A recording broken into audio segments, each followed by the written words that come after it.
En Guinée, l'horreur s'est une fois de plus invitée dans les salles de classe. Le 20 décembre dernier, Mahawa, une fillette de 6 ans, a été violée et assassinée dans les toilettes de son école.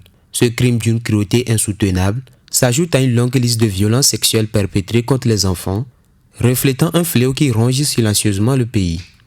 Elle s'inscrit dans une série de drames similaires, tous révélateurs d'une crise profonde. En effet, les statistiques sont accablantes. Depuis le début de l'année, 221 cas de viol sur mineurs ont été recensés, principalement à Conakry. Ce chiffre effrayant illustre l'ampleur d'un problème qui ne cesse de croître. Le mois dernier déjà, une haute écolière, Aïcha Ba, âgée de 8 ans, avait subi le même sort dans un autre établissement scolaire. Ces récits tragiques, bien que de plus en plus médiatisés, peinent à provoquer une véritable prise de conscience nationale. Loin d'être anomalies, ces actes deviennent presque des réalités quotidiennes, plongeant les familles dans une peur omniprésente.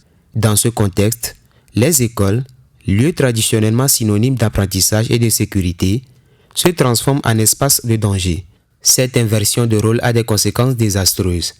Les parents redoutent désormais de confier leurs enfants à ces institutions et les jeunes filles, premières victimes, perdent leur droit fondamental à apprendre et à s'épanouir en toute sécurité. Ces crimes mettent également en lumière les limites des politiques de protection de l'enfance, souvent réduites à des promesses sans suite. À mesure que les agressions se multiplient, c'est la confiance en l'État et en ses institutions qui s'érode. Face à cette situation alarmante, l'urgence d'agir est indéniable. Il ne s'agit plus de dénoncer ces crimes comme des faits isolés, mais de les traiter comme un problème structurel nécessitant des réformes en profondeur. La Guinée doit impérativement renforcer ses politiques de protection de l'enfance, appliquer ses lois avec rigueur et transformer les établissements scolaires en lieux réellement sécurisés. Sans une action forte et immédiate, ce fléau continuera d'engloutir des vies innocentes, plongeant le pays dans une douleur collective dont il sera difficile de se relever.